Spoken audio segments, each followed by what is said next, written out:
He's a good lad, Victor, Tremayne said. I'm not sure how you manage that. It is not I, my friend. It is his mother. She is princess. Far too good for me. Tremayne turned to Tereshchenko. Am I finished here now? You have done well, Charles. You are the only one I would trust to watch my son, you know. We have understanding, you and I. Tremayne surveyed the man in front of him. Victor Tereshchenko, former high-ranking KGB officer, and now probably high-ranking Russian mafia, although nobody would dare investigate too hard.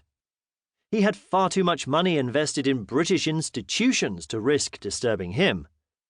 Tremayne had tangled with him on many occasions over the years, but now he was acting as bodyguard to his son. The world had gone mad. We're both parts of a world gone by, Victor. So I guess that makes us the same in some ways.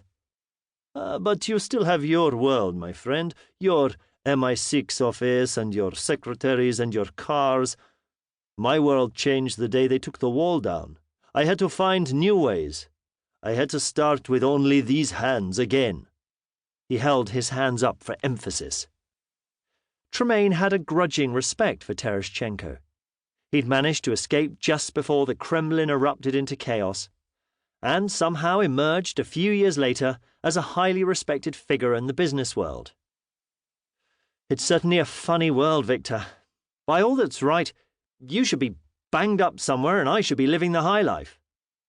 You come work for me, Charles. I look after you. Tereshchenko smiled and patted Tremayne on the shoulder. Have good position, lots of secretaries. Tempting, Victor, very tempting. I might just call you on that one day. Tremayne hailed a taxi and slid into the comfortable seat in the back. Where to, Gov? The driver asked. Hyde Park.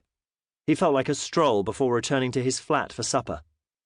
He pulled out his phone and keyed in the speed dial for the office. It was answered at the first ring. Hello, Charles. Problem? Elaine asked. No, Tereshchenko came back early, so the job's finished. That's good. Gemini wants you in here straight away, then. What's that about? He won't tell me. Just asked me to get you back here as soon as. OK, I'll be there in about 20 minutes. He disconnected the call and tapped on the driver's window in front. Change of plan. Charles Tremayne gazed out of the office window and across the Thames. He'd seen way too much of this view lately. Although he liked London as a place to which to come home, he preferred to be on the move. But the end of the Cold War and a series of budget cuts had meant that most of his work was now carried out closer to home. The intercom on Elaine's desk buzzed, and Gemini's familiar voice said, "Send him in." What appeared to be a conventional oak-panel door hissed as it slid to one side. It always reminded Charles of one of those doors in Star Trek. The familiar smell of old leather and cigar smoke drifted out as the door opened. Gemini reasoned that, as this office didn't officially exist, it therefore did not constitute a place of work within the meaning of the smoking ban legislation. Charles took his last breath of fresh air for a while and stepped inside the office. The pile of the carpet was so deep it seemed to lap around his ankles as he walked across it to the leather sofa.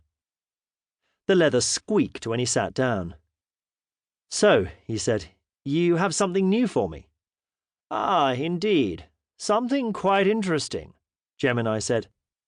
He pushed a pink folder across the over-polished mahogany desk. "You said that about the Chinese diplomat's wife I was sent to guard." "Yes, sorry about that one, Charles. But how was I to know she was a kleptomaniac? Well, you might have spotted something was wrong when she stole your ashtray. Have the police let her go yet?"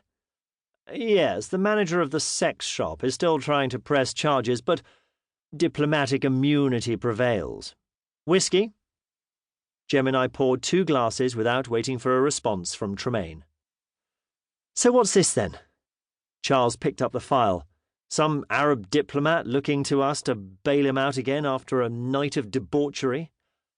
"No, this is altogether more interesting. It seems that the Foreign Office has..."